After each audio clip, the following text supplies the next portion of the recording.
Look how frozen Pantera ended up. Did you imagine that Pantera would end up this frozen? In the previous episode, we woke up camping on the edge of the Grand Canyon, one of the best experiences of my life. We visited the majestic Monument Valley and its ancient rock formations. And we ended with a snowfall in the state of Colorado where Pantera literally froze.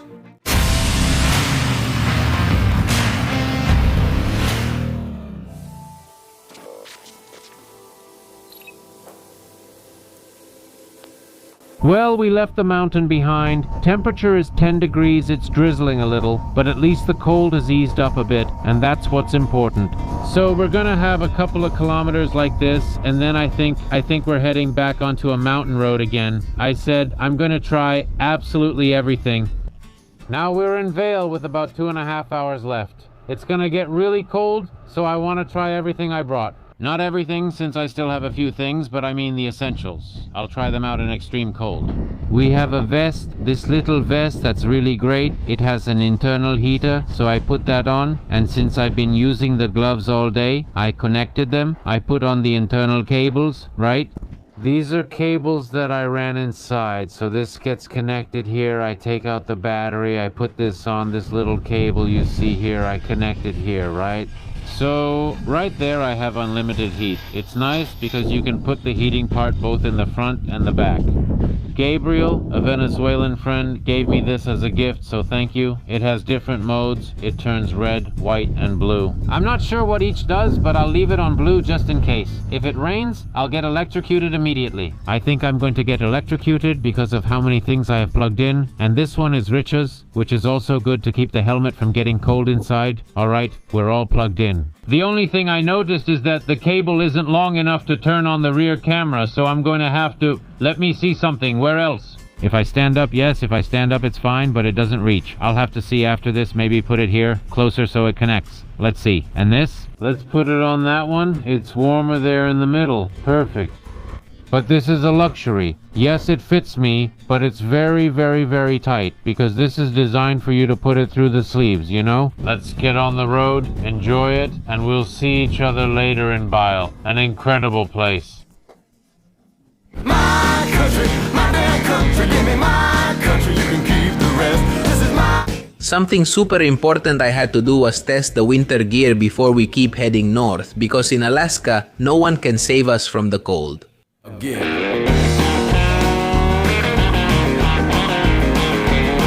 Well, today I had just finished uploading the drone shots I was showing you. All over there. There was a huge snowfall this morning and they closed the road in the morning. So we're going to move forward in the cold. Let's warm up our bodies. Come on, come on, come on, come on, come on, come on, come on, come on. That's what we were born for, to face problems. They're not problems, they're a new experience. It's very important to be ready before you start, because once you start, if you're not prepared, you'll feel uncomfortable, like a cold draft got in. You get cold from one side or the other, so it's always better to take a little more time and be well prepared, because when you get cold on the motorcycle, man, just hold on tight, Catalina.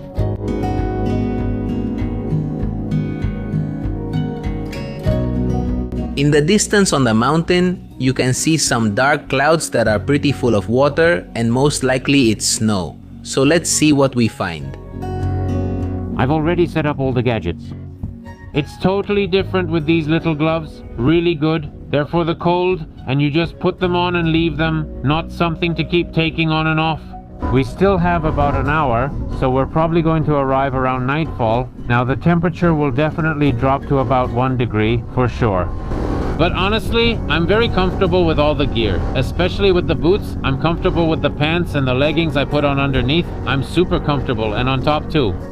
So that's good, really good, very good. There's nothing more important than feeling comfortable with your gear when you're on the motorcycle. That's something, but it's the ABCs of riding a motorcycle. Feeling good with your gear is the best, because when you start to feel uncomfortable, you get cold or there's something you don't like, and honestly, you just don't end up having a good time.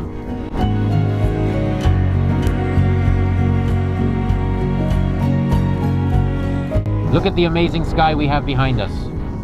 It's incredible. Night is coming, the cold is coming, we have 50 minutes left, and now we're starting to go into the canyon. A technique I have to see if the ground is relatively slippery or not. What I do is this. I lower my foot, touch the asphalt a little, and that's how I can tell if the ground is slippery or not for the bike.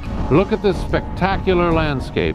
It's a shame we're arriving at night, so we can't really enjoy it. Here's another barrier. Do you see the barrier to close the roads? And what catches my attention is that the asphalt is actually pretty good in terms of grip.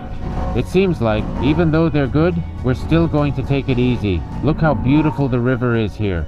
This is the famous Colorado River, the same river that we camped by these past few days near the canyon. It's a little more slippery here. This looks wow. Look at this. I managed to turn on the rear camera, obviously. Obviously this got disconnected. Let's connect it. There it is, it's connected again. The temperature has already dropped to 6 degrees and it's going to keep dropping. The descent is getting steeper and steeper because, well, the sun is setting and we're going deeper into the mountains. Here's a key tip for riding a motorcycle in this weather. The state of Colorado is one of those that invest the most in having the best roads for traveling in the snow, since every year they receive thousands of tourists from all over the world at their ski resorts. You can't see much, but everything is covered in snow on the sides. How beautiful. And it's either drizzling or snowing. I don't know what's falling because I can't see anything. I don't know if you can see it, but it's like a mix of snow and rain. We're facing it head on, really head on, and it's coming strong. The snowfall is coming in hard. Look, look, look, look. There are moments when it cuts my visibility a bit. Yes, it's snow because it's sticking all over my helmet. And it doesn't stop, it just keeps coming. We're almost there. We've made it. Look how beautiful. Everything is covered in snow. We've arrived in Avon, which is very close to Vail. Daddy Vail, little bit of snow. It's the little one. Well, we've arrived close to Vail. I'm with Toquito, a great friend from Mendoza, Argentina, who is working here as a ski instructor at the ski resort. So I said, I'm not going to miss the chance to come say hi to you, obviously. Old friendships, exactly. Speaking of which, here we are. Look how Pantera arrived. Look at this. And look at the headlights. Awesome. Now let's have a little coffee. Something warm. Yeah, something warm, and then rest. Descansa. Peace, be still, my darling. This little town called Avon started as a railway station in 1889 and later became an agricultural center. Nowadays, it's a strategic spot to be close to the Vail ski resort. Very good day. We're here with Totito, a great friend on the outskirts of Vail in a little town called Avon. Today we're going to treat ourselves and have the privilege of going skiing, right? In this place that's iconic and very exclusive worldwide. Well, Totito is a ski instructor here. He invited me and got me everything. Ski equipment, boots, passes. So I couldn't miss this opportunity to come and enjoy, since this doesn't happen every day. I went to a wedding last night and now it's a sunny day, so it's gonna be amazing. It's the last days of the season, so let's enjoy. Let's go. Pay attention because what's coming up in a bit you won't believe, but I'm going to give you a preview. Stay tuned because this is going to be good. We're on the bus that takes you to Vail. The bus here is completely free and, well, it takes you from one point to another and comes by about every 20 minutes. So we've got all the skis, helmet, boots. I don't have enough hands to hold the camera, the drone. It's a mess. But anyway, here we are. Let's go, Totito. I want to tell you that many times I keep these moments of the trip to myself, turning off the cameras and disconnecting completely. But to be honest, I couldn't help but show you this incredible experience because after all, my job is for us to travel together. I hope you like it. We're already at Golden Peak. These are like, well, different areas within what is Vail. It's really great. And in all the drone shots you saw there, in this whole circle of little houses and everything, that's where we are. Yeah, I mean, it's very small and has lots of nooks and crannies. This place has a lot of history that I'll be telling you about, and it's super interesting. The town of Vail is magical, surrounded by snowy mountains, its warm atmosphere, and its endless activities to do both in winter and summer.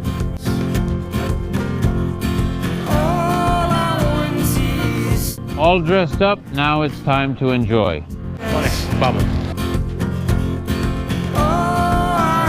We're ready. Let me tell you, I've skied 4 or 5 times, but there's nothing better than being with a friend who's an instructor who's going to help us improve a bit, right? A real pro. Let's go, Tito. Straight in, because it's raining outside.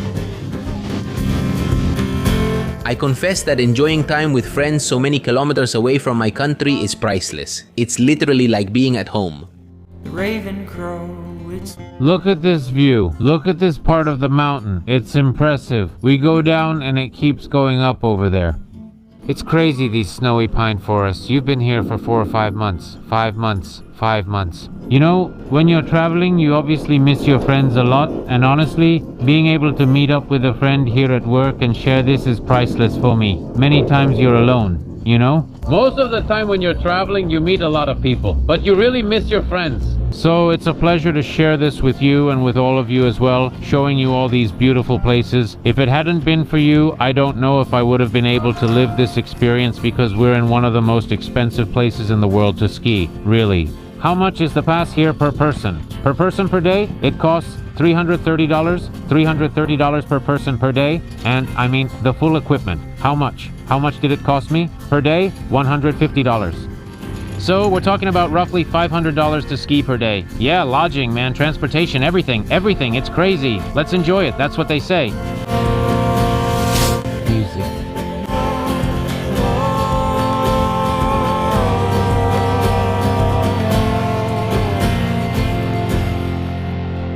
Michel Totito, we're at the highest point. Look at this whole mountain. Everything's red. Spectacular. What a view we have.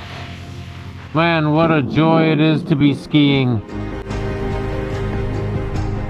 We couldn't have been luckier with the snow that fell last night. Being the last snowfall of the season, I couldn't be more grateful.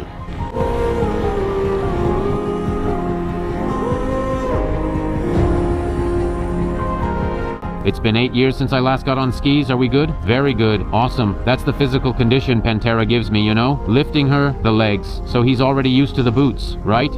Man, this place is beautiful and amazing.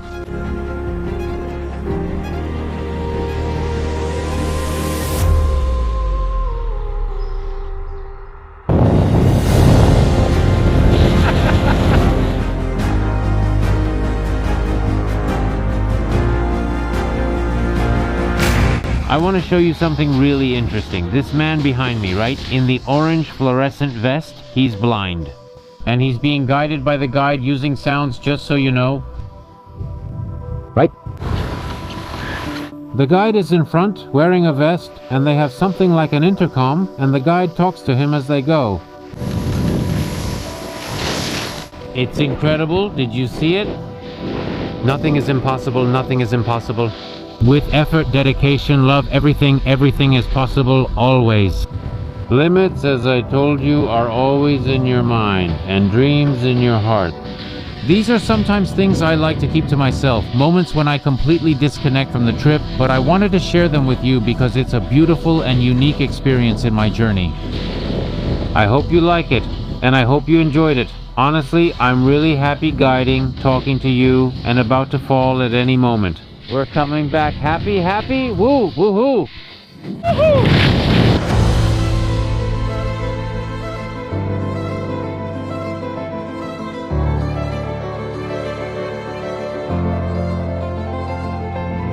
Instructor, how did we do? Good? Great. If you want to contact Toto, his Instagram is there. He's an instructor offering discounts on passes and classes. You have many clients across Latin America, and I manage a community there.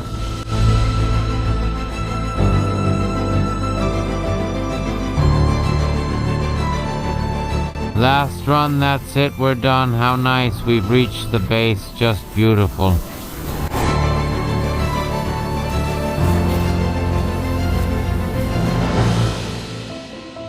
After living this incredible experience skiing in these amazing snowy mountains, we're wrapping up the day. But before that, I wanted to tell you a little bit about the history of this place. The story of Vail begins in 1957 when a veteran of the 10th Mountain Division of the United States Army and a local rancher started exploring the mountain with the idea of creating a ski resort. Well, in 1962, they managed to open the first ski resort, overcoming a lot of obstacles, such as weather conditions. There was no infrastructure or funding here, making investors believe that they wanted to build a ski resort here when it was something completely isolated. Over the years, they managed to build what is now one of the most important ski resorts in the world, with a mix of European style because they also focused a lot on the infrastructure of the Swiss Alps as well as on what the ski resorts in Europe are like, and over the years transforming them into one of the most important. In 1989, the World Ski Championship was held here. Well, honestly, it's an incredible place. And before we leave, I didn't want to miss showing you this museum with some parts of the history of this beautiful place.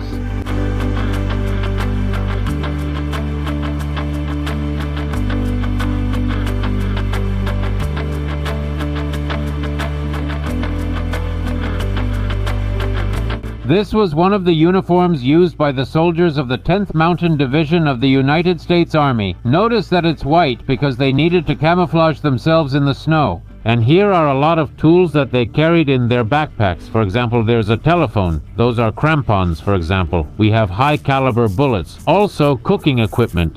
Here we have snowshoes so they could walk in the snow. Imagine, this is from 1945, something like that. Back then, there was no technology. The clothing was different. Damn!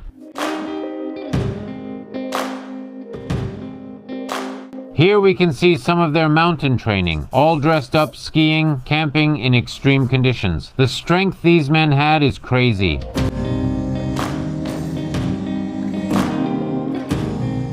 This one we see here is a Japanese ski that was found on Kiska Island in 1943. It's made of wood, look at that, with leather.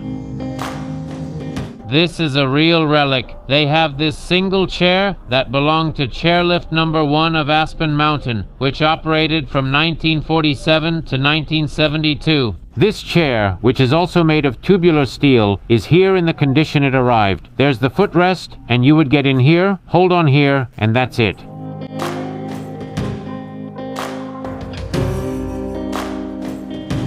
Shit!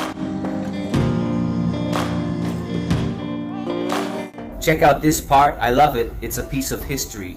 Of how they evolved. All the skis. We have from 1800, 1890 when they used these skis up to the present day. Also, take a look at the footwear, how it evolved, okay? With the different types of bindings, different types of shoes. Notice that here we already went from a boot with laces to a boot with a buckle. And well, here everything kept evolving. For example, the material of the skis. Here we have wood. I also think this is a more wood. Coated wood. Here we already moved on to steel. Up to the present where we have 2019 to 2023.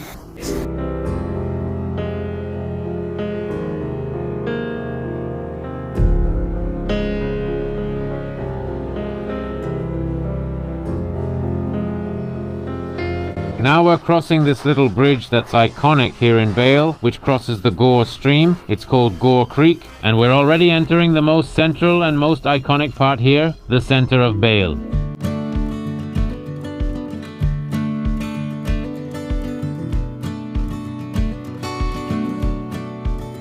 We're in the downtown area of Vail, right in what would be like the main square, where there are lots of clothing stores, coffee shops, and restaurants. And well, a lot of people come here to enjoy themselves after a day of skiing and to have a good time. Check out those apartments. It's like a hotel, apartment, resort, all with a full view of the mountain.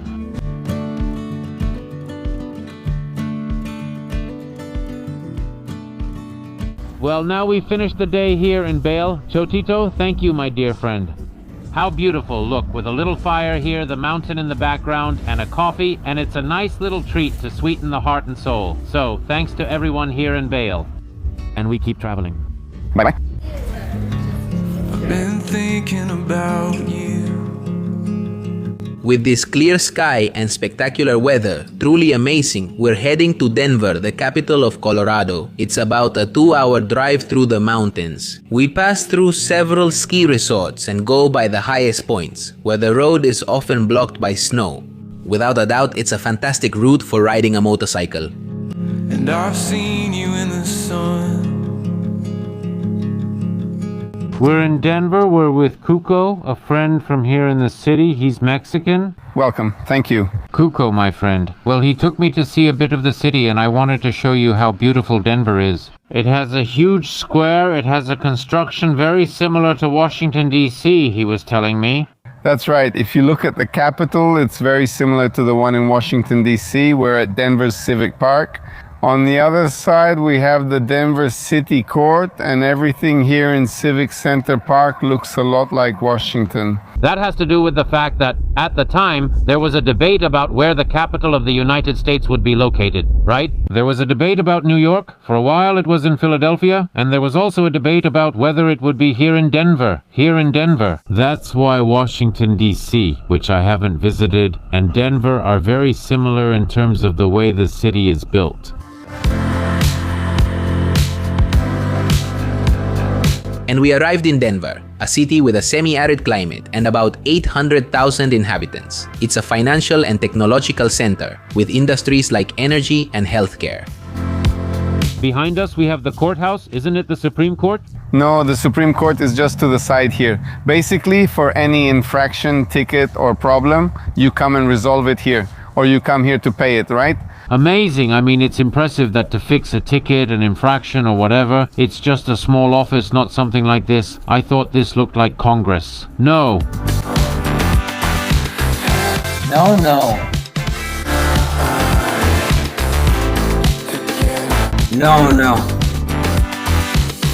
Here, Kukupa is telling me that the Capitol's dome is made of gold. Why?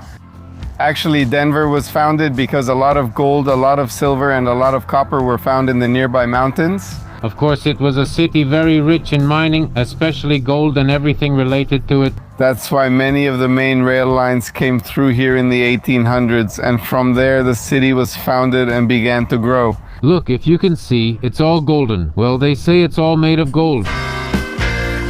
If we talk about sports, we're talking about Denver, which is home to the Broncos in American football, the Rockies baseball team, the Denver Nuggets in the NBA, the Avalanche in ice hockey, and the Colorado Rapids in soccer playing in the MLS. An interesting fact is that Denver is known as the city that's a mile above sea level, right? That's right, the capital is located a mile above sea level.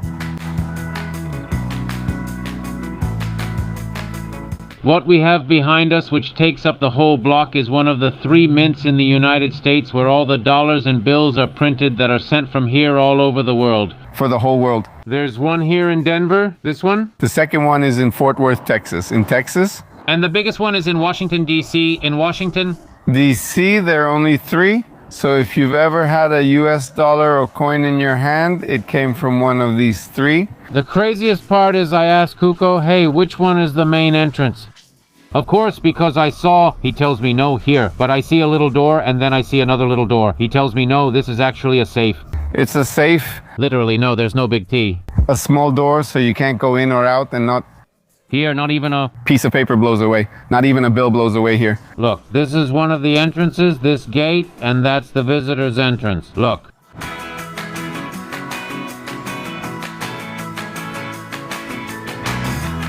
A very interesting fact is that the building behind us, the white one, is a hotel, and it's the newest one in the city. What's interesting about this hotel is that the facade was inspired by the aspen tree, which grows all over the mountains here in Colorado. The aspen tree, just like the town of Aspen, where people come to do that, well... You've heard a lot about Aspen. Aspen, well, in Argentina, there's a radio station called Aspen 102.3. It says pure music 24 hours a day. Well, Aspen is actually a town here that's about an hour and a half away. In winter, it's a ski resort, and in summer, there are other activities. But it's a very well-known place. This is the Aspen tree, and look at the building. It's crazy. It's so well made.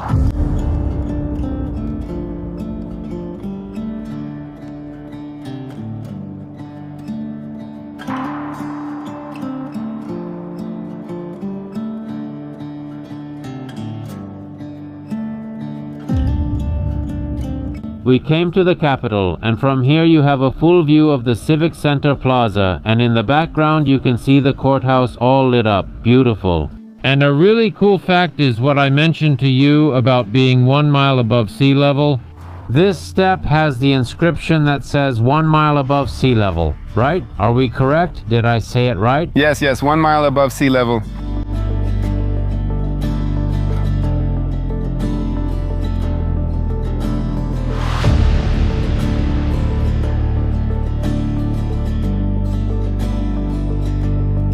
Very good morning, Denver. We're leaving the city. Let me tell you, we're heading towards Utah. We're gonna start heading into the Pacific area now. So we're starting to make our way again towards Seattle and Alaska, right? But first of all, I want to head a bit in that direction to get to know it a little more. And from there, heading north. I can't even coordinate my movements anymore. It's really cold. We're going to feel it again now because we're going to cross the mountain again. Honestly, the weather isn't helping us much in this whole area. We're going to be really cold up there because we're going through the whole mountain area. We're probably going to find snow. So let's keep going. See you up ahead. That's how the mountain is. You can be surprised kilometer by kilometer with a fog that, if you're lucky, lets you see 50 meters ahead. Let's go. The hotel room of my fiancé, but I never made it there 'cause The canyon is amazing. What a spectacular view we have. Look at these peaks, this zigzag, this highway, everything. It's a luxury. And here on our left we have the Colorado River. This is the actual Colorado River. So enjoyable. What is this route? And I'm already dying from the heat. It's 25 degrees and I haven't removed anything. Now I'll take everything off. I got my bags packed. This route is going to take us to a place I've wanted to visit for a long time. Don't miss it because you're going to love it. Be needing that. I won't be needing that. We're in the state of Utah. We've already entered another new state. We had been here before, but we came back in again. We're crossing none other than the Colorado River. Look how big and wide it is in this part. What a beautiful route. We're arriving in Moab, which is an area I've wanted to visit for a long time. I had it marked on the map. Look at the welcome Moab is giving us.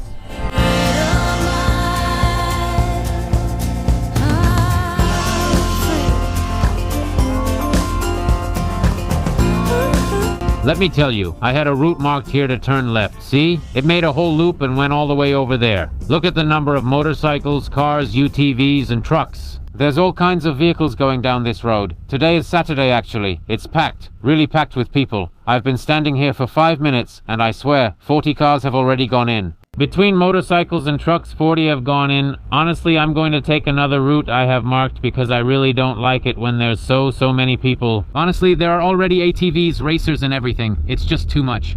So let's go to another path. Let's keep enjoying these incredible views. Believe it or not, we're still following the Colorado River, and this horseshoe-shaped part of the canyon reminds me on a smaller scale of the part of the canyon where we camped in the previous episode. What a place, my God. And for those who haven't seen it, I recommend it. You won't regret it. Look at this place. It's mind-blowing. It's crazy. We're surrounded by giant walls. How interesting the formation of the rocks, right? How in this whole area there are these stone walls on top and then it slopes down diagonally. It's really crazy. Here we have some cultivated fields. Look at how beautiful the contrast is, right? Everything is so arid and suddenly this green right here in the middle of the canyon. How?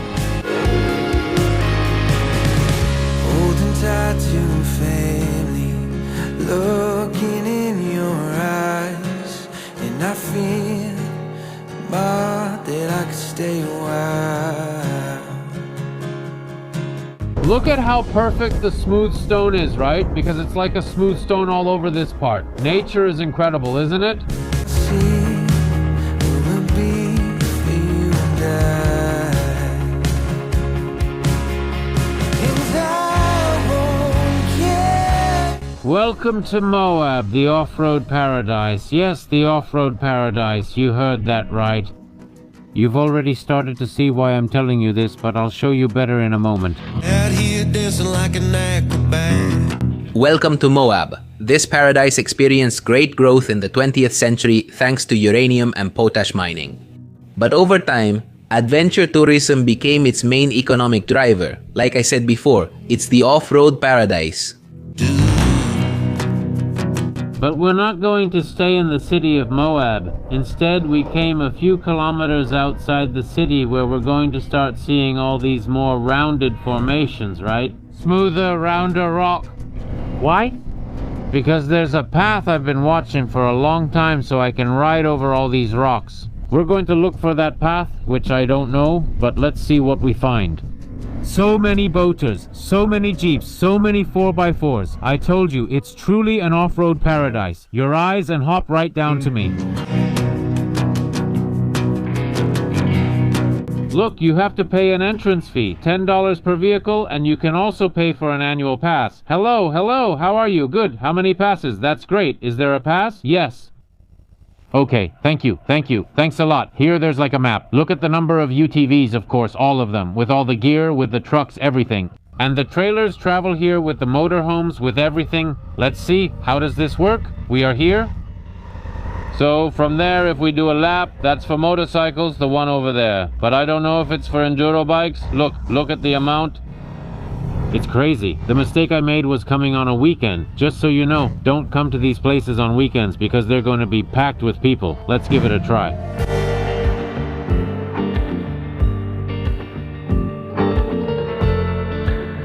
Let's go in through here. Oh! Let's see what this is like. Fulfilling a dream. We're going to walk on the rocks of Moab. I've seen it in so many places, so many videos. No. Wow, look how the Panther lifts up like a troop carrier. No, look at this, what a place. Notice how everything is kind of black, you see, from so many vehicles passing through. And notice there are some lines painted here, see? Well, that also marks the direction you have to go. It's really cool. Surely, if you like adventure and your algorithm is well trained, you've seen several of these roads on social media, where many people come to enjoy their enduro bikes, trucks prepared for climbing, and all the toys you can imagine. Come on, Pante, not just old. Show them, Pante, show them. No, you don't know how Pantera lifts up. I swear the front lifts up a lot. And here, let's go this way. It looks smoother. Everything is organized with little logs. It kills me how organized everything is. Oh, this loose sand is horrible. You'll come running, somehow, rivers calling, you'll see, I'll be longing, I'm free, come hell or high water, I'm Gonna make you love me.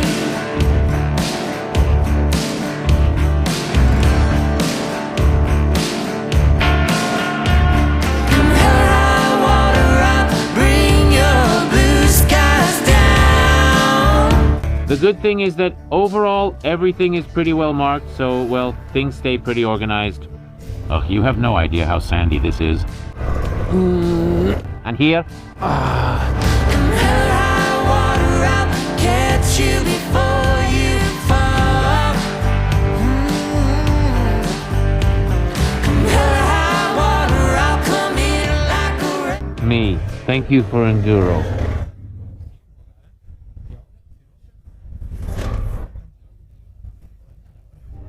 Mamita, let's go this way. It's much better.